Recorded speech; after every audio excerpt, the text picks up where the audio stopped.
ನಮಸ್ಕಾರ ಸ್ನೇಹಿತರೆ. ಈ ಪೈಥನ್ ಕಲೆಕ್ಷನ್ ಅನ್ನೋ ಸೆಷನ್ಸ್ಗೆ ನಿಮಗೆಲ್ಲ ಸ್ವಾಗತ. ಹೋದ ಸೆಷನಲ್ಲಿ ನಾವು ಲಿಸ್ಟ್ ಅಂದರೆ ಏನು, ಲಿಸ್ಟ್ ಇಂಪ್ಲಿಮೆಂಟೇಷನ್ ಯಾವ ರೀತಿ ಮಾಡಬೇಕು ಅನ್ನೋದನ್ನು ನೋಡಿದ್ವಿ. ಈ ಸೆಷನ್ನಲ್ಲಿ ನಾನು ಟಪಲ್ಸ್ ಅಥವಾ ಟ್ಯೂಪಲ್ಸ್ ಬಗ್ಗೆ ಮಾಹಿತಿ ಕೊಡ್ತೀನಿ. ಟ್ಯೂಪಲ್ಸ್ಗೂ ಲಿಸ್ಟ್ಗೂ ಇರುವಂತಹ ಸಿಮಿಲಾರಿಟೀಸು ಮತ್ತು ಡಿಸ್ಸಿಮಿಲಾರಿಟೀಸ್ ಅದ್ರ ಬಗ್ಗೆ ಕೂಡ ಮಾಹಿತಿ ನಾನು ಕೊಡ್ತೀನಿ. ಮತ್ತು ಲಿಸ್ಟ್ ಮತ್ತು ಟ್ಯೂಪಲ್ಸು ತುಂಬ important concept. Data science learning ಆಗಿರ್ಬೋದು ಅಥವಾ ಮುಂದೆ ಯಾವುದಾದಂತಹ ನೀವು ಸ್ಪೆಷಲೈಸೇಷನ್ ಮಾಡಬೇಕಂದ್ರೆ ಪೈಥನಲ್ಲಿ ಈ ಲಿಸ್ಟ್ ಮತ್ತು ಟ್ಯೂಪಲ್ಸು ತುಂಬಾ ಇಂಪಾರ್ಟೆಂಟ್ ಕಾನ್ಸೆಪ್ಟ್ಸು. ಸೊ ಅದರಿಂದ ಇವತ್ತು ನಾವು ಟ್ಯೂಪಲ್ಸ್ ಬಗ್ಗೆ ನೋಡೋಣ ಬನ್ನಿ. ಟ್ಯೂಪಲ್ಸ್ ಬಗ್ಗೆ ಮಾಹಿತಿ ತಿಳ್ಕೊಂಡು ಮುಂದೆ ನಾವು ಮುಂದಿನ ಸೆಷನ್ ಅಂದರೆ ಡಿಕ್ಷನರೀಸ್ ಬಗ್ಗೆ ಹೆಜ್ಜೆ ಹಾಕೋಣ. ಪೈಥನ್ ಸೆಷನ್ 24 ಕಲೆಕ್ಷನ್ ಇನ್ ಪೈಥನ್ ಅಂತ. ಈ ಒಂದು ಲೆಸನ್ನಲ್ಲಿ ನಾವು ಟ್ಯೂಪಲ್ಸ್ ಅಥವಾ ಟ್ಯುಪ್ಯೂಲ್ಸ್ ಬಗ್ಗೆ ಡಿಸ್ಕಸ್ ಮಾಡೋಣ. ಸೊ ಸೆಷನ್ ಆಬ್ಜೆಕ್ಟಿವ್ಸಲ್ಲಿ ಇಂಟ್ರಡಕ್ಷನ್ ಟು ಟ್ಯೂಪಲ್ಸ್ ಅಂದರೆ ಏನು ಅಂತ ನಾನು ನಿಮಗೆ ಹೇಳ್ಕೊಡ್ತೀನಿ. ಆಮೇಲೆ ಟ್ಯೂಪಲ್ಸ್ನ ಯಾವ ರೀತಿ ನಾವು ಕ್ರಿಯೇಟ್ ಮಾಡಬೇಕು ಅದನ್ನು ನಾವು ತಿಳ್ಕೊಳ್ಳೋಣ ಪೈಚಾರ್ಮಲ್ಲಿ. ಮತ್ತು ಟ್ಯೂಪಲ್ಸ್ನ ಕ್ರಿಯೇಟ್ ಮಾಡಿದ್ಮೇಲೆ ಆ ಟ್ಯೂಪಲ್ ಎಲಿಮೆಂಟ್ಸ್ನ ನಾವು ಯಾವ ರೀತಿ ಆಕ್ಸೆಸ್ ಮಾಡಬೇಕು ಅದನ್ನು ಕೂಡ ನಾವು ತಿಳ್ಕೊಳ್ಳೋಣ. ಮತ್ತು ಕೆಲವೊಂದು ಇಂಪಾರ್ಟೆಂಟ್ ಟ್ಯೂಪಲ್ ಮೆಥಡ್ಸ್ ಇದೆ, ಅದ್ರ ಬಗ್ಗೆನೂ ನಾನು ಕೂಡ ಇವತ್ತು ಮಾಹಿತಿ ಕೊಡ್ತೀನಿ. ಟ್ಯೂಪಲ್ಸ್ಗೂ ಮತ್ತು ಲಿಸ್ಟ್ಗೂ ಅಷ್ಟೇನು ವ್ಯತ್ಯಾಸ ಇಲ್ಲ, ಕೆಲವೊಂದು ವ್ಯತ್ಯಾಸಗಳಿದೆ. ಆ ವ್ಯತ್ಯಾಸಗಳು ಏನು, ಡಿಫ್ರೆನ್ಸಸ್ ಏನು ಅನ್ನೋದನ್ನು ನಿಮಗೆ ನಾನು ಪ್ರೋಗ್ರಾಮ್ ಬರಿತಾ ತೋರಿಸ್ತೀನಿ. ಸೊ ಬನ್ನಿ ಇವಾಗ ಪೈಚಾರ್ಮ್ಗೆ ಹೋಗಿ ಟ್ಯೂಪಲ್ಸ್ ಮೇಲೆ ವರ್ಕ್ ಮಾಡೋದನ್ನು ಕಲಿಯೋಣ. ಈಗ ಪೈಚಾರ್ಮು ಲೋಡ್ ಆಗಿದೆ. ಟ್ಯೂಪಲ್ಸ್ ಅಂದರೆ ಏನು? ಟ್ಯೂಪಲ್ಸ್ ಆರ್ ಕಲೆಕ್ಷನ್ ಆಫ್ ಐಟಮ್ಸ್. ನೋಡಿ, ಲಿಸ್ಟೂ ಕಲೆಕ್ಷನ್ನೇ, ಟ್ಯೂಪಲ್ಸೂ ಕಲೆಕ್ಷನ್ನೇ. ಏನು ಕಲೆಕ್ಷನ್ ಆಫ್ ಐಟಮ್ಸ್.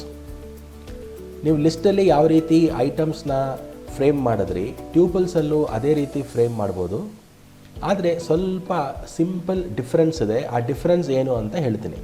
ಇವಾಗ ನಾನೊಂದು ಟ್ಯೂಪಲ್ನ ಕ್ರಿಯೇಟ್ ಮಾಡಬೇಕು, ಎ ಅಂತ ಆ ಟ್ಯೂಪಲ್ ಹೆಸರು.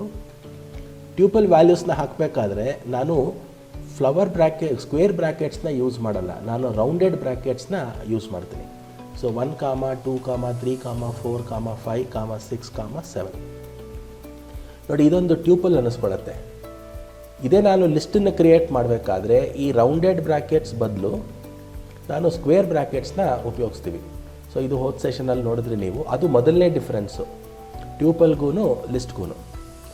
ಸರಿ, ಒಂದ್ಸಲಿ ಟ್ಯೂಪಲ್ ಕ್ರಿಯೇಟ್ ಆದಮೇಲೆ ಅದನ್ನು ಪ್ರಿಂಟ್ ಮಾಡೋದು ತುಂಬಾ ಸುಲಭ. ಹೇಗೆ ಪ್ರಿಂಟ್ ಮಾಡ್ಬೋದು? ನಾವು ಪ್ರಿಂಟ್ ಎ ಅಂತ ನಾವು ಕೊಡ್ಬೋದು.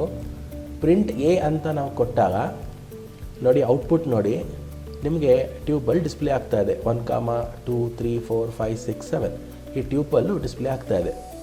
ಲಿಸ್ಟ್ ಥರನೇ ಟ್ಯೂಪಲ್ಸ್ ಕೂಡ ಡಿಸ್ಪ್ಲೇ ಆಗುತ್ತೆ. ಇದು ಮೊದಲನೇ ಪಾಯಿಂಟು.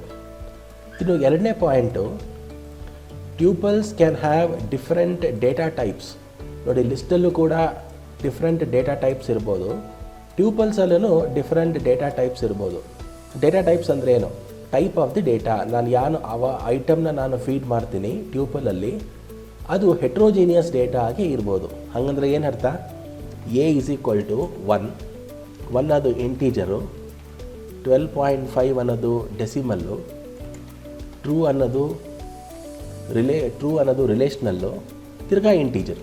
ಸೊ ಇವಾಗ ಇಲ್ಲಿ ಏನಾಯಿತು ನೋಡಿ, ಎ ಅನ್ನೋ ಒಂದು ಟ್ಯೂಪಲಲ್ಲಿ ನನಗೊಂದು 4 ಐಟಮ್ಸ್ನ ಕೊಟ್ಟಿದ್ದೀನಿ. ಒಂದೊಂದು ಡೇಟಾ ಟೈಪ್ ಇದೆ. ಮೊದಲನೇದು ಇಂಟೀಜರು, ಎರಡನೇದು ಡೆಸಿಮಲ್ಲು, ಮೂರನೇದು ರಿಲೇಷ್ನಲ್ಲು ಅಥವಾ ಬೂಲಿಯನ್ನು, ನಾಲ್ಕನೇದು ಇಂಟೀಜರು. ಆಮೇಲೆ ಇವಾಗ ನಾನು ಈ ಪ್ರೋಗ್ರಾಮ್ ಅಥವಾ ಈ ಪರ್ಟಿಕ್ಯುಲರ್ ಟ್ಯೂಪಲ್ನ ಪ್ರಿಂಟ್ ಮಾಡಿದ್ರೆ, ಪ್ರಿಂಟ್ ಆಫ್ ಎ ಅಂತ ನಾನು ಕೊಟ್ಟಾಗ ನನಗೆ ಅದು ಔಟ್ಪುಟ್ ಬರ್ತಾ ಇದೆ. ಸೊ ಇದರಿಂದ ನಿಮ್ಗೆ ಏನು ಅರ್ಥ ಆಯಿತು? Tuple is a collection of heterogeneous data elements. Heterogeneous ಅಂದರೆ ಏನು?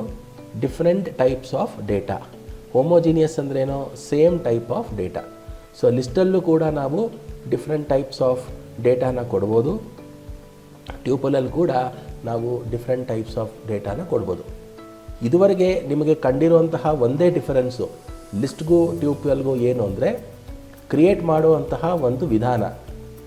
ಲಿಸ್ಟನ್ನ ನಾನು ಕ್ರಿಯೇಟ್ ಮಾಡಬೇಕಾದ್ರೆ ಸ್ಕ್ವೇರ್ ಬ್ರ್ಯಾಕೆಟ್ಸ್ನ ಉಪಯೋಗಿಸ್ತೀನಿ, ಆದರೆ ಟ್ಯೂಪಲ್ನ ಕ್ರಿಯೇಟ್ ಮಾಡಬೇಕಾದ್ರೆ ಈ ಥರ ನಾನು ರೌಂಡೆಡ್ ಬ್ರ್ಯಾಕೆಟ್ಸ್ನ ಉಪಯೋಗಿಸ್ತೀನಿ. ಇವಾಗ ನೆಕ್ಸ್ಟು ಇಂಪಾರ್ಟೆಂಟ್ ಕಾನ್ಸೆಪ್ಟು ಟ್ಯೂಪಲಲ್ಲಿ, ಟ್ಯೂಪಲ್ಸ್ ಅಲೋ ಡೂಪ್ಲಿಕೇಟ್ಸ್. ಅಂದರೆ ನಾನು ಟ್ಯೂಪಲಲ್ಲಿ ಡೂಪ್ಲಿಕೇಟ್ ವ್ಯಾಲ್ಯೂನ ಕೂಡ ಕೊಡ್ಬೋದು. For example A is equal to 1,1,1, 2,2,2, 3,3,3. ನೋಡಿ ಇಲ್ಲಿ 1 ಅನ್ನೋದು ಡೂಪ್ಲಿಕೇಟ್ ಆಗಿದೆ, 2 ಅನ್ನೋದೂ ಡೂಪ್ಲಿಕೇಟ್ ಆಗಿದೆ, 3 ಅನ್ನೋದೂ ಡೂಪ್ಲಿಕೇಟ್ ಆಗಿದೆ. ಸೊ ಈ ಪ್ರೋಗ್ರಾಮ್ನ ರನ್ ಮಾಡಿದಾಗ ಟ್ಯೂಪಲ್ ಅದನ್ನು ಅಕ್ಸೆಪ್ಟ್ ಮಾಡುತ್ತೆ. ಸೊ 1,1,1, 2,2,2, 3,3,3. ಸೊ ಡೂಪ್ಲಿಕೇಟ್ ವ್ಯಾಲ್ಯೂಸ್ನ ಇದು ಅಕ್ಸೆಪ್ಟ್ ಮಾಡ್ತಾ ಇದೆ. So tuples can have duplicate values ಅನ್ನೋದು ನಮಗೆ ಗೊತ್ತಾಯಿತು. ಇನ್ನು next, tuples are ordered and can be accessed by index number or index method. ಇದನ್ನು ನಾವು ಲಿಸ್ಟಲ್ಲಿ ಕೂಡ ಉಪಯೋಗಿಸಿದ್ವಿ. ಇವಾಗ ಒಂದು ಟ್ಯೂಪಲ್ನ ನಾನು ಕ್ರಿಯೇಟ್ ಮಾಡಿದಾಗ, ಫಾರ್ ಎಕ್ಸಾಂಪಲು 1, 5, 6, 7, 8. ಇವಾಗ ಆರ್ಡರ್ಡ್ ಅಂದರೆ ಏನು? ಪ್ರತಿಯೊಂದು ಐಟಮ್ಗೂ ಅದರದ್ದೇ ಆದಂತಹ ಒಂದು ಇಂಡೆಕ್ಸ್ ಪೊಸಿಷನ್ ಅಂತ ಇರುತ್ತೆ. ಅದು ನಾವು ಯಾವ ರೀತಿ ಆಕ್ಸೆಸ್ ಮಾಡಬೇಕು? ಪ್ರಿಂಟ್ ಎ ಆಫ್ 0 ಅಂತ ನಾನು ಕೊಟ್ಟಾಗ ಅದು ಮೊದಲನೇ ಎಲಿಮೆಂಟ್ನ ಪ್ರಿಂಟ್ ಮಾಡುತ್ತೆ. ನೋಡಿ, ಇದು 0th element, first element, second element, ಈ ಥರ ಇಂಡೆಕ್ಸ್ನ ಕೊಟ್ಕೊಂಡು ಹೋಗುತ್ತೆ. ಎ ಆಫ್ 0 ಅಂದರೆ ಅದು ಮೊದಲನೇ ಎಲಿಮೆಂಟು. ಸಪೋಸ್ ನಾನು ಇದನ್ನು ಎ ಆಫ್ 4 ಅಂತ ಕೊಟ್ಟರೆ ಎಷ್ಟನೇ ಎಲಿಮೆಂಟ್ ಪ್ರಿಂಟ್ ಆಗುತ್ತೆ? ಲಾಸ್ಟ್ ಎಲಿಮೆಂಟ್ ಪ್ರಿಂಟ್ ಆಗುತ್ತೆ. ಸೊ ಇದನ್ನು ನಾವು ಇಂಡೆಕ್ಸಿಂಗ್ ಅಂತ ನಾವು ಕರಿತೀವಿ. ಆರ್ಡರ್ಡ್ ಅಂದರೆ ಏನರ್ಥ? ಅಂದರೆ ಲಿಸ್ಟ್ ಐಟಮ್ಸು ಆರ್ಡರ್ ಆಗಿದೆ ಅಂದರೆ ನಾನು ಇಂಡೆಕ್ಸ್ ವ್ಯಾಲ್ಯೂಯಿಂದ ಆ ಪರ್ಟಿಕ್ಯುಲರ್ ಐಟಮ್ನ ರಿಟ್ರೀವ್ ಮಾಡ್ಬೋದು ಅಂತ ಅರ್ಥ. ಇನ್ನೊಂದು, ಇಂಡೆಕ್ಸ್ ಮೆಥಡ್ನ ಕೂಡ ನಾವು ಯೂಸ್ ಮಾಡ್ಬೋದು. ಇಂಡೆಕ್ಸ್ ಮೆಥಡ್ ಅಂದರೆ ಏನು? ಫಾರ್ ಎಕ್ಸಾಂಪಲು, ಈ ಐಟಮ್ ನಂಬರ್ 6 ಇದೆಯಲ್ಲ, ಇದು 6 ಅನ್ನೋ ಒಂದು ಡೇಟಾ ಐಟಮ್ ಇದೆ ನನ್ನ ಟ್ಯೂಪಲಲ್ಲಿ. ಅದು ಯಾವ ಇಂಡೆಕ್ಸ್ ಪೊಸಿಷನಲ್ಲಿದೆ ಅಂತ ನನಗೆ ಗೊತ್ತಾಗಬೇಕು. ಅದಕ್ಕೆ ನಾನೇನು ಮಾಡ್ತೀನಿ, ಟ್ಯೂಪಲ್ ಅನ್ನೋದು ಎ ಡಾಟ್ ಇಂಡೆಕ್ಸ್, ಆಮೇಲೆ ಆ 6 ಅನ್ನೋ ವ್ಯಾಲ್ಯೂನ ಇದು ಇಲ್ಲಿ ಪಾಸ್ ಮಾಡ್ತೀನಿ ಇಂಡೆಕ್ಸ್ ಫಂಕ್ಷನ್ಗೆ. ಪಾಸ್ ಮಾಡಿದಾಗ ನನಗೆ ಅದು ಇಂಡೆಕ್ಸ್ ಪೊಸಿಷನ್ ಗೊತ್ತಾಗ್ತಾ ಇದೆ, 2 ಅಂತ ಗೊತ್ತಾಗ್ತಾ ಇದೆ, 0, 1, 2 ಅದು ಕರೆಕ್ಟಾಗಿ ತೋರಿಸ್ತಾ ಇದೆ. ಸೊ ಇಂಡೆಕ್ಸ್ ನಂಬರು ಮತ್ತು ಇಂಡೆಕ್ಸ್ ಮೆಥಡ್ ಅಂದರೆ ಏನು ಅಂತ ನಿಮಗೆ ಗೊತ್ತಾಯಿತು. ಓಕೆ, ಇನ್ನು next, tuples are unchangeable. Trying to change the value of a tuple will give an error. ನೋಡಿ, ಇಲ್ಲಿ ಲಿಸ್ಟ್ಗೂ ಟ್ಯೂಪಲ್ಗೂ ಇನ್ನೊಂದು ಡಿಫ್ರೆನ್ಸು ನಿಮಗೆ ಗೊತ್ತಾಗುತ್ತೆ. ಟ್ಯೂಪಲ್ಸ್ ಆರ್ ಅನ್ಚೇಂಜಬಲ್ ಅಂದರೆ ಏನು? ಒಂದು ಸಲ ನಾನು ಟ್ಯೂಪಲ್ನ ಕ್ರಿಯೇಟ್ ಮಾಡಿದ್ಮೇಲೆ ಯಾವುದೇ ಕಾರಣಕ್ಕೂ ನಾನು ಆ ಟ್ಯೂಪಲ್ ವ್ಯಾಲ್ಯೂಸ್ನ ನಾನು ಚೇಂಜ್ ಮಾಡೋಕ್ಕಾಗಲ್ಲ. For example, A is equal to 1, 2, 3, 4, 5, 6. ಇವಾಗ ಫಸ್ಟ್ ಎಲಿಮೆಂಟ್ ಯಾವುದು? ನಂದು 1. ಅದನ್ನು ನಾನು 100 ಮಾಡಬೇಕು. ಇದು ನಾನು ಲಿಸ್ಟಲ್ಲಿ ಮಾಡ್ಬೋದಿತ್ತು. ಲಿಸ್ಟಲ್ಲಿ ಹೆಂಗೆ ಮಾಡ್ತಾ ಇದ್ದೆ? A of 0 is equal to 100 ಅಂತ ಕೊಡ್ತಾ ಇದ್ದೆ. ಇಲ್ಲಿ ನಾನು ಅದೇ ರೀತಿ ಮಾಡೋಕ್ಕೆ ಹೋದರೆ A of 0 is equal to 100 ಅಂದರೆ ಏನರ್ಥ? ಈ ಟ್ಯೂಪಲಿನ 0th ಇಂಡೆಕ್ಸ್ ಎಲಿಮೆಂಟ್ನ ಚೇಂಜ್ ಮಾಡು, 1ರಿಂದ 100 ಮಾಡು ಅಂತ ಅರ್ಥ. ಇದನ್ನು ನಾನು ರನ್ ಮಾಡಿದ್ರೆ ನೋಡಿ ನನಗೆ ಎರರ್ ಕೊಡುತ್ತೆ. Tuple object does not support item assignment. ಅಂದರೆ ಟಪಲಲ್ಲಿ ನಾವು ಐಟಮ್ಸ್ನ ಚೇಂಜ್ ಮಾಡೋಕ್ಕಾಗಲ್ಲ, ಅದು ಅನ್ಚೇಂಜಬಲ್. ಇದು ಇನ್ನೊಂದು ಡಿಫ್ರೆನ್ಸು ಲಿಸ್ಟ್ಗೂ ಮತ್ತು ಟಪಲ್ಗೂ. ಲಿಸ್ಟಲ್ಲಿ ನಾವು ಐಟಮ್ ಎಲಿಮೆಂಟ್ಸ್ನ ಚೇಂಜ್ ಮಾಡಬಹುದು, ಟಪಲಲ್ಲಿ ನಾವು ಐಟಮ್ ಎಲಿಮೆಂಟ್ಸ್ನ ಚೇಂಜ್ ಮಾಡೋಕ್ಕೆ ಆಗಲ್ಲ. ಓಕೆ, ಇಷ್ಟು ನೀವು ತಿಳ್ಕೊಂಡ್ರಿ. ನೆಕ್ಸ್ಟು ಈ ಪರ್ಟಿಕ್ಯುಲರ್ 2 ಲೈನ್ಸ್ ಆಫ್ ಕೋಡ್ನ ಕಮೆಂಟ್ ಮಾಡಿಬಿಡ್ತೀನಿ. ಓಕೆ, ನೆಕ್ಸ್ಟು ಲೆನ್ ಫಂಕ್ಷನ್ ಅಂದರೆ ಏನು ಅಂತ ನೋಡೋಣ. ಲೆನ್ ಫಂಕ್ಷನ್ ಅಂದರೆ ಲೆಂತ್ ಆಫ್ ಎ ಟಪಲ್ ಅಂತ ನಾವು ಕರಿತೀವಿ. ಫಾರ್ ಎಕ್ಸಾಂಪಲ್, ಇವಾಗ ಒಂದು ಟಪಲ್ ನಾನು ಕ್ರಿಯೇಟ್ ಮಾಡಿದಾಗ, 10, 20, 30, 40 ಆ್ಯಂಡ್ 50 ಇದು ಒಂದು ಟಪಲ್ಲು. ಇದ್ರದ್ದು ಲೆಂತ್ ನಾನು ಕಂಡುಹಿಡಿಬೋದು. ಪ್ರಿಂಟ್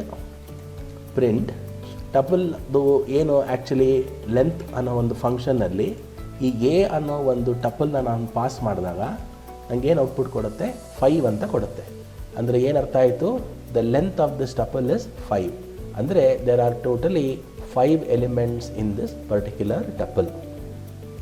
ಸೊ ಒಂದು ಟಪಲಲ್ಲಿ ಎಷ್ಟು ಎಲಿಮೆಂಟ್ಸ್ ಇದೆ ಅಂತ ನಾನು ಕಂಡುಹಿಡಿಬೇಕಾದ್ರೆ ಲೆನ್ ಅನ್ನೋ ಮೆಥಡ್ನ ಯೂಸ್ ಮಾಡ್ಬೋದು. ಇನ್ನು next, to display the number of items or the number of times an item has occurred in a tuple using count ಅಂತ ನಾವು ಹೇಳ್ತಾ ಇದ್ದೀವಿ. ಈಗಾಗಲೇ ನಾನು ನಿಮ್ಗೆ ಹೇಳಿದೆ, ಟಪಲಲ್ಲಿ ಡೂಪ್ಲಿಕೇಟ್ ವ್ಯಾಲ್ಯೂಸ್ನ ನಾವು ಹಾಕ್ಬೋದು ಅಂತ ಹೇಳಿದೆ. ಸೊ ಹಾಗಾದರೆ ಒಂದು ಟಪಲಲ್ಲಿ ಮಲ್ಟಿಪಲ್ ಡೂಪ್ಲಿಕೇಟ್ ವ್ಯಾಲ್ಯೂಸ್ ಇದ್ದಾಗ ಯಾವುದೇ ಒಂದು ವ್ಯಾಲ್ಯೂ ಎಷ್ಟು ಸಲ ರಿಪೀಟ್ ಆಗಿದೆ ಅಂತ ನಾನು ತಿಳ್ಕೋಬೇಕು. ಅದಕ್ಕೆ ನಾನು ಕೌಂಟ್ ಫಂಕ್ಷನ್ನ ಉಪಯೋಗಿಸ್ತೀನಿ. For example, A is equal to, ಇವಾಗ ಒಂದು ಟಪಲ್ನ ಕ್ರಿಯೇಟ್ ಮಾಡೋಣ, 1 1 1 2 2 2 3 3 3 4 4 4 ಆ್ಯಂಡ್ 4. ನೋಡಿ, ಇಲ್ಲಿ ಡೂಪ್ಲಿಕೇಟ್ ಎಲಿಮೆಂಟ್ಸ್ ಕ್ರಿಯೇಟ್ ಆಗ್ತಾ ಇದೆ. ಇಲ್ಲಿ ನಾನೇನು ಮಾಡ್ತೀನಿ, ಪ್ರಿಂಟ್ ಇವಾಗ ಎ ಡಾಟ್ ಕೌಂಟ್ ಆಫ್ 4 ಅಂತ ಕೊಡ್ತೀನಿ. ಅಂದರೆ ಎಷ್ಟು ಸಲ 4 ಅನ್ನೋದು ರಿಪೀಟ್ ಆಗ್ತಾ ಇದೆ ಅಂತ ಅರ್ಥ. ನನಗೆ ಏನು ಔಟ್ಪುಟ್ ಕೊಡ್ತಾ ಇದೆ, 4 ಟೈಮ್ಸ್ ಅಂತ ಕೊಡ್ತಾ ಇದೆ. ಯಾಕೆ ನೋಡಿ, 4 ಟೈಮ್ಸ್ 4 ಅನ್ನೋದು ರಿಪೀಟ್ ಆಗಿದೆ. ಅದೇ ನಾನು 4 ಬದಲು 1 ಕೊಟ್ಟಾಗ ಎಷ್ಟು ಸಲ ಅದು ರಿಪೀಟ್ ಆಗಿದೆ, 3 ಟೈಮ್ಸ್ ಅದು ರಿಪೀಟ್ ಆಗಿದೆ. ಇದನ್ನು ನಾವು ಕೌಂಟ್ ಫಂಕ್ಷನ್ ಅಂತ ಕೂಡ ಹೇಳ್ತೀವಿ. ಸೊ ಕೌಂಟ್ ಫಂಕ್ಷನ್ಗೂ ಲೆಂತ್ ಫಂಕ್ಷನ್ಗೂ ಏನು difference? Length function length of the ಟಪಲ್ನ ಕಂಡುಹಿಡಿಯುತ್ತೆ. ಕೌಂಟ್ ಫಂಕ್ಷನ್ ಏನು ಮಾಡುತ್ತೆ, ಯಾವುದೋ ಒಂದು ಎಲಿಮೆಂಟು ಡೂಪ್ಲಿಕೇಟ್ ಆದಾಗ ಎಷ್ಟು ಸಲ ಅದು ಡೂಪ್ಲಿಕೇಟ್ ಆಗಿದೆ ಅನ್ನೋದನ್ನು ಹೇಳುತ್ತೆ. ಅದೇ ಕೌಂಟ್ ಫಂಕ್ಷನ್ನು. ಇನ್ನು next, check for an item present in a tuple. ಇವಾಗ ನನ್ನ ಟಪಲಲ್ಲಿ ಯಾವುದೋ ಒಂದು ಐಟಮ್ ಇದೆಯಾ ಇಲ್ವಾ ಅಂತ ನಾನು ಚೆಕ್ ಮಾಡಬೇಕು. ಅದನ್ನು ಯಾವ ರೀತಿ ಮಾಡ್ತೀವಿ ಅಂತ ನೋಡೋಣ. ಸೊ ಅದಕ್ಕೆ ಒಂದು ಟಪಲ್ನ ಕ್ರಿಯೇಟ್ ಮಾಡಿದ್ದೀನಿ, ದಿಸ್ ಟಪಲ್ ಅಂತ. ಆ ದಿಸ್ ಟಪಲಲ್ಲಿ 3 ಐಟಮ್ಸ್ನ ನಾನು ಆ್ಯಡ್ ಮಾಡಿದ್ದೀನಿ, ಆ್ಯಪಲ್, ಬನಾನಾ ಆ್ಯಂಡ್ ಚೆರ್ರಿ. ಇವಾಗ ಈ ಲಿಸ್ಟಲ್ಲಿ ಈ ಟಪಲಲ್ಲಿ ಆ್ಯಪಲ್ ಇದೆಯೋ ಇಲ್ವೋ ಅಂತ ನಾನು ಕಂಡುಹಿಡಿಬೇಕು. ಸೊ ಅದಕ್ಕೆ ನಾನು ಇನ್ ಆಪ್ರೇಟರ್ನ ಯೂಸ್ ಮಾಡ್ತಾ ಇದ್ದೀನಿ. ನೋಡಿ, ಇನ್ ಆಪ್ರೇಟರ್ನ ಯೂಸ್ ಮಾಡ್ತಾ ಇದ್ದೀನಿ. ಇಫ್ ಕಂಡೀಷನ್ ಇದು. So if condition, if apple in this tuple. So this tuple ಅನ್ನೋದು ಐಟರೇಟರು. ಎಷ್ಟು ವ್ಯಾಲ್ಯೂಸ್ ಇದೆ, ಆ್ಯಪಲ್, ಬನಾನಾ, ಚೆರ್ರಿ 3 ವ್ಯಾಲ್ಯೂಸ್ ಇದೆ. ಈ ಆ್ಯಪಲ್ ಅನ್ನೋ ವ್ಯಾಲ್ಯೂ ಈ ದಿಸ್ ಟಪಲ್ ಅನ್ನೋ ಒಂದು ಟಪಲಲ್ಲಿ ಇದ್ದರೆ ನಾವೇನು ಪ್ರಿಂಟ್ ಮಾಡಬೇಕು, ಎಸ್ ಅಂತ ಪ್ರಿಂಟ್ ಮಾಡಬೇಕು. Print yes apple is in the fruits tuple ಅಂತ ಪ್ರಿಂಟ್ ಮಾಡಬೇಕು. ಸೊ ಅಂದರೆ ಆ್ಯಪಲ್ ಅನ್ನೋ ಒಂದು ಫ್ರೂಟ್ ಇದ್ದರೆ ಮಾತ್ರ ಅದು ಎಸ್ ಅಂತ ಪ್ರಿಂಟ್ ಮಾಡುತ್ತೆ. ಸೊ ಇವಾಗ ಈ ಕೋಡ್ನ ಎಕ್ಸಿಕ್ಯೂಟ್ ಮಾಡಿದಾಗ ನೋಡಿ, yes apple is in the fruits tuple ಅಂತ ಬರ್ತಾ ಇದೆ. ಸೊ ಈ ಇಫ್ ಕಂಡೀಷನ್ನ ನಾವು ಉಪಯೋಗಿಸ್ಕೊಂಡು ಎ ಪರ್ಟಿಕ್ಯುಲರ್ ಎಲಿಮೆಂಟ್ನ ನಾವು ಟಪಲಲ್ಲಿ ಸರ್ಚ್ ಮಾಡ್ಬೋದು. ಸೊ ಇಫ್ ಕಂಡೀಷನ್ನ ಹೇಗೆ ಉಪಯೋಗಿಸ್ಬೇಕು ಅಂತ ನಿಮಗೆ ಗೊತ್ತಾಯಿತು. ಕೊನೆಯದಾಗಿ ನಾವು ಏನೇ ಕ್ರಿಯೇಟ್ ಮಾಡಿದ್ರೂ ಆ ಪರ್ಟಿಕ್ಯುಲರ್ ಆಬ್ಜೆಕ್ಟ್ನ ನಾವು ಡಿಲೀಟ್ ಮಾಡಬೇಕು. ಫಾರ್ ಎಕ್ಸಾಂಪಲ್, ಇಲ್ಲಿ ಟಪಲ್ನ ಎಷ್ಟೊಂದು ಟಪಲ್ಸ್ನ ನಾವು ಕ್ರಿಯೇಟ್ ಮಾಡಿದ್ಮೇಲೆ ನಾವು ಅದನ್ನು ಡಿಲೀಟ್ ಮಾಡಬೇಕು. ಅದು ತುಂಬ ಇಂಪಾರ್ಟೆಂಟು. ಫಾರ್ ಎಕ್ಸಾಂಪಲ್ ನೋಡಿ, ಇವಾಗ ಎ ಈಸ್ ಈಕ್ವಲ್ ಟು ಒಂದು ಟಪಲ್ನ ನಾನು ಕ್ರಿಯೇಟ್ ಮಾಡಿದೆ, 1 2 3 4 5 ಅಂತ. ಇವಾಗ ನಾನು ಈ ಟಪಲ್ನ ಪ್ರಿಂಟ್ ಮಾಡ್ತೀನಿ, ಪ್ರಿಂಟ್ ಎ. ಸೊ ನಮಗೆ ಔಟ್ಪುಟ್ ಬರ್ತಾ ಇದೆ. ಇದಾದಮೇಲೆ ಇದರ ಕೆಲಸ ಆಗೋಯ್ತು, ಈ ಟಪಲ್ ಕೆಲಸ ಆಗೋಯ್ತು. ಇನ್ನು ಈ ಟಪಲ್ ನನಗೆ ಏನೂ ಯೂಸ್ ಆಗಲ್ಲ ಅಂತ ನನಗೆ ಗೊತ್ತಾದರೆ ಡೆಲ್ ಎ ಅಂತ ಕೊಡ್ತೀನಿ. ಅಂದ್ರೇನು, ಆ ಟಪಲ್ನ ನಾನು ಡಿಲೀಟ್ ಮಾಡ್ತಾ ಇದ್ದೀನಿ ಅಂತ ಅರ್ಥ. ಡಿಲೀಟ್ ಮಾಡಿದ್ಮೇಲೆ ನೋಡಿ, ಇವಾಗ ಟಪಲ್ ಡಿಲೀಟ್ ಆಗಿದೆ. ಇದಾದಮೇಲೆ ನಾನು ಪ್ರಿಂಟ್ ಎ ಅಂತ ನಾನು ಕೊಟ್ಟರೆ, ಡಿಲೀಟ್ ಆದಮೇಲೆ ನಾನು ಪ್ರಿಂಟ್ ಎ ಅಂತ ಕೊಟ್ಟರೆ ಅದು name A is not defined ಅಂತ ಹೇಳುತ್ತೆ. ಅಂದರೆ ಎ ಅನ್ನೋ ಒಂದು ಟಪಲ್ಲು ಡಿಫೈನ್ ಆಗಿಲ್ಲ ಅಂತ ಹೇಳ್ತಾ ಇದೆ. ಯಾಕೆ ಹಿಂಗೆ ಹೇಳ್ತಾ ಇದೆ ಅಂದರೆ, ಎ ಅನ್ನೋ ಟಪಲ್ಲು ಆಲ್ರೆಡಿ ಡಿಲೀಟ್ ಆಗೋಗಿದೆ. ಸೊ ಈ ಒಂದು ಟಪಲ್ ಬಗ್ಗೆ ನೀವು ಇವತ್ತು ತಿಳ್ಕೊಂಡ್ರಿ. ಟಪಲ್ನ ಯಾವ ರೀತಿ ನಾವು ಯೂಸ್ ಮಾಡಬೇಕು, ಟಪಲ್ ಕಲೆಕ್ಷನ್ ಅಂದರೆ ಏನು, ಟಪಲ್ ಪ್ರಾಪರ್ಟೀಸ್ ಏನು, ಮತ್ತು ಟಪಲ್ಗೂ ಮತ್ತು ಲಿಸ್ಟ್ಗೂ ಯಾವ ಥರ ವ್ಯತ್ಯಾಸಗಳಿದೆ ಅನ್ನೋದನ್ನು ತಿಳ್ಕೊಂಡ್ರಿ. ಮತ್ತು ಟಪಲ್ನ ಯಾವ ರೀತಿ ಆ್ಯಕ್ಸಸ್ ಮಾಡಬೇಕು, ಮತ್ತು ಟಪಲಲ್ಲಿರೋ ವ್ಯಾಲ್ಯೂನ ನಾವು ಯಾವ ರೀತಿ ಸರ್ಚ್ ಮಾಡಬೇಕು, ಮತ್ತು ಟಪಲಲ್ಲಿ ಡೂಪ್ಲಿಕೇಟ್ ಐಟಮ್ಸ್ ಇದ್ದರೆ ಯಾವ ರೀತಿ ನಾವು ಕೌಂಟ್ ಫಂಕ್ಷನ್ನ ಯೂಸ್ ಮಾಡಿಕೊಂಡು ಡೂಪ್ಲಿಕೇಟ್ ಐಟಮ್ಸ್ ಎಷ್ಟು ಸಲ ರಿಪೀಟ್ ಆಗಿದೆ ಅಂತ ನಾವು ಕಂಡುಹಿಡಿಬೇಕು, ಹಾಗೂ ಲೆಂತ್ ಆಫ್ ಎ ಟಪಲ್ನ ಯಾವ ರೀತಿ ನಾವು ಡಿಸ್ಪ್ಲೇ ಮಾಡಬೇಕು ಅನ್ನೋದನ್ನು ತಿಳ್ಕೊಂಡ್ವಿ. ಸೊ ಇದಾದಮೇಲೆ ನಿಮಗೊಂದು ಸಣ್ಣ ಟಾಸ್ಕನ್ನು ನಾನು ಕೊಡ್ತಾ ಇದ್ದೀನಿ. ಇದು task: identify the items you come across in your day to day life, build a tuple and practice various tuple methods as discussed. So ನೀವೇನು ಮಾಡಬೇಕು, ಡೇ ಟು ಡೇ ಲೈಫಲ್ಲಿ ನಿಮಗೆ ಯಾವ ರೀತಿ ನೀವು ಲಿಸ್ಟ್ ಕ್ರಿಯೇಟ್ ಮಾಡಿದ್ರಿ ಅದೇ ರೀತಿ ನೀವು ಟಪಲ್ನು ಕ್ರಿಯೇಟ್ ಮಾಡಿ ಆ ಐಟಮ್ಸ್ನೆಲ್ಲ ಟಪಲಲ್ಲಿ ಹಾಕಿ, ನಾನು ಏನೇನು ನಿಮಗೆ ಇವತ್ತು ಮೆಥಡ್ಸ್ ಹೇಳಿಕೊಟ್ಟೆ ಟಪಲ್ ಮೆಥಡ್ಸ್ನ ಅದನ್ನೆಲ್ಲ ಇಂಪ್ಲಿಮೆಂಟ್ ಮಾಡೋದಕ್ಕೆ ಟ್ರೈ ಮಾಡಿ. ಸಾಧ್ಯವಾದರೆ ಈ ಸೆಷನ್ನ ನಾವು ಲೈವ್ ಸೆಷನ್ನಲ್ಲಿ, ಈ ಟಾಸ್ಕನ್ನು ನಾವು ಲೈವ್ ಸೆಷನ್ನಲ್ಲಿ ರಿವ್ಯೂ ಮಾಡೋಣ. ಧನ್ಯವಾದಗಳು ಈ ಸೆಷನ್ನ ವಾಚ್ ಮಾಡಿದ್ದಕ್ಕೆ. ಸೊ ಕಲೆಕ್ಷನಲ್ಲಿ ನೀವು ಲಿಸ್ಟ್ ಅಂದರೆ ಏನು ಮತ್ತು ಟಪಲ್ ಅಂದರೆ ಏನು ಅಂತ ತಿಳ್ಕೊಂಡ್ರಿ. ಮುಂದಿನ ಸೆಷನ್ನು ತುಂಬಾ ಇಂಪಾರ್ಟೆಂಟ್ ಸೆಷನ್ನು, ಡಿಕ್ಷ್ನರೀಸ್ ಅಂತ ನಾವು ಕರಿತೀವಿ. ಆ ಡಿಕ್ಷ್ನರೀಸ್ ಬಗ್ಗೆ ನಾನು ನಿಮಗೆ ಮಾಹಿತಿ ಕೊಡ್ತೀನಿ. ಅಲ್ಲಿವರೆಗೂ ನಮಸ್ಕಾರ.